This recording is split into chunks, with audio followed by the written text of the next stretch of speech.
বন্ধুরা, আজকে নিয়ে এসেছি পটল চিংড়ি। আমি কিভাবে ঘরোয়াভাবে অল্প মশলা দিয়ে পটল চিংড়ি রান্না করি সেটাই আপনাদের কাছে দেখাবো। কড়াই গরম হয়ে গেছে, তেল দিয়ে দিলাম।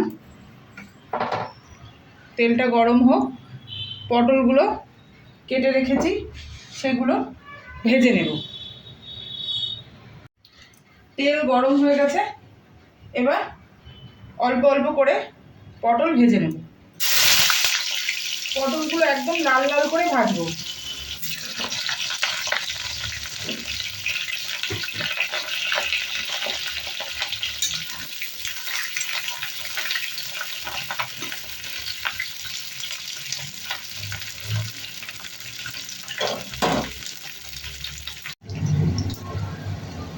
এইরকম লাল লাল করে পটলগুলো ভেজে নেব।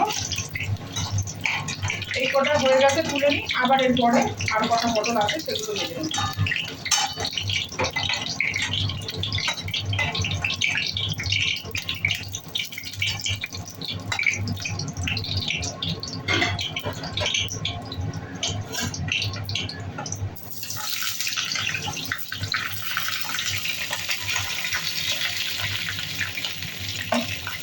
সবগুলো হবে না।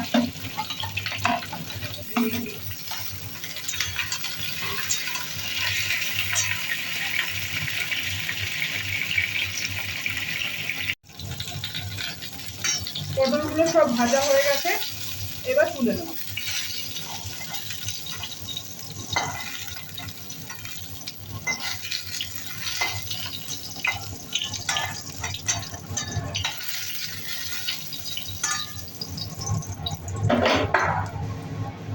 তেল একটু কমে গেছে, অল্প পরিমাণে তেল দিয়ে চিংড়ি মাছগুলো ভেজে নেব।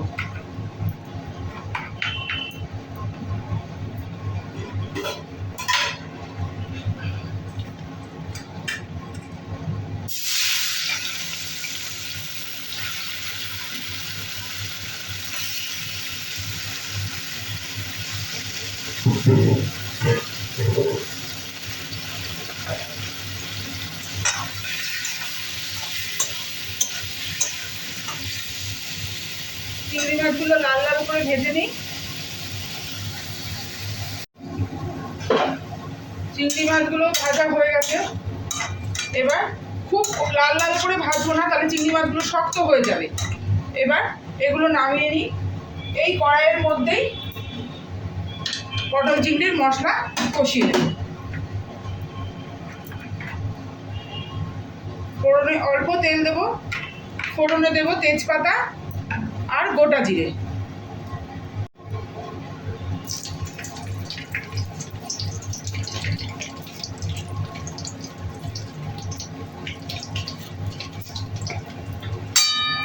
জিরাটা ভাজা ভাজা হয়ে গেলে এর মধ্যে দিয়ে দেবো কেটে রাখা টমেটো।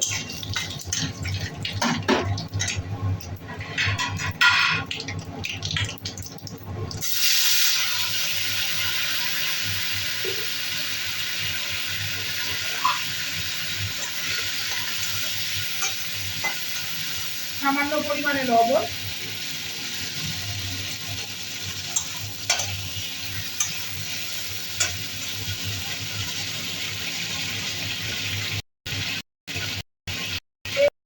দেব লঙ্কা বাটা,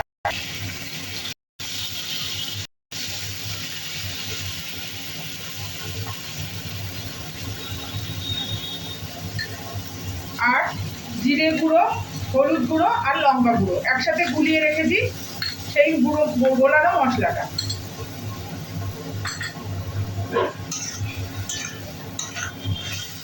দিয়ে এবার ভালো করে কষিয়ে নেব।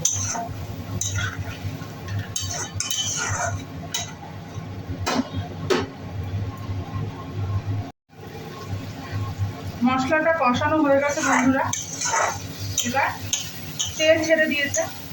এবার এই মশলার মধ্যেই আমি একটু হালকা করে ভাপিয়ে নিয়েছিলাম আলুগুলো, সেই আলু আর ভেজে রাখা পটল চিংড়ি সব, চিংড়ি মাছ পটল সব একবারে দিয়ে দেবো। দিয়ে একটু ভালো করে কষিয়ে নেব।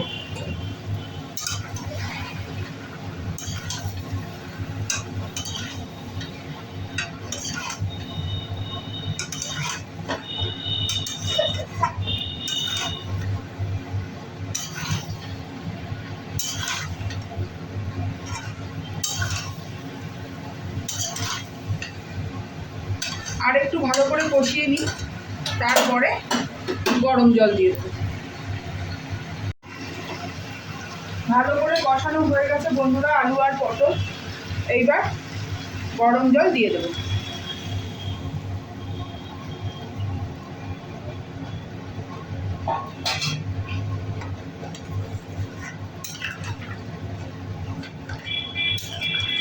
আর নামানোর আগে দেব অল্প গরম মশলা, একদম ঘরোয়া মশলা, সবার ঘরে এই মশলাগুলো থাকে, কোনো কাজু বাদাম বাটা এইগুলো দিতে হয় না। এইরকম হালকা করে আলু পটলের তরকারি চিংড়ি মাছ দিয়ে খেয়ে দেখবেন, এর একটা অন্যরকম স্বাদ। অনুষ্ঠান বাড়ির মতো ওরকম কষা কষার যেমন আলাদা একটা স্বাদ, এরও সেরকম আলাদা একরকম স্বাদ।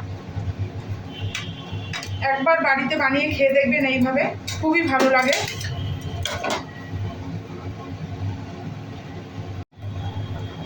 ঢাকনা খুলে দেখি বন্ধুরা আলু আর পটল সেদ্ধ হয়ে গেছে কিনা। পটলটা সেদ্ধ হয়ে গেলেই, হ্যাঁ পটল সেদ্ধ হয়ে গেছে, এবার নামিয়ে ফেলবো। সামান্য মিষ্টি দিয়েছি বন্ধুরা, অল্প একটু মিষ্টিও দিয়েছি, আর দেব অল্প গরম মশলা।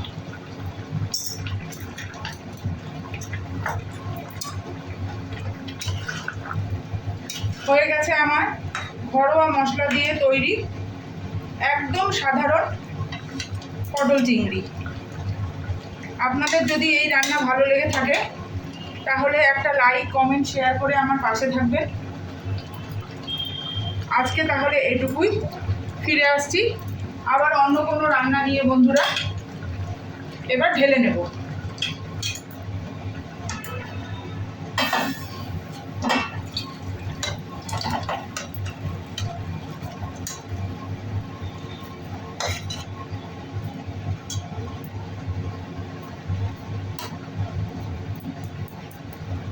তৈরি হয়ে গেছে আমার পটল চিংড়ি। কেমন লাগলো আপনাদের জানাতে ভুলবেন না। আজকে তাহলে রাখি।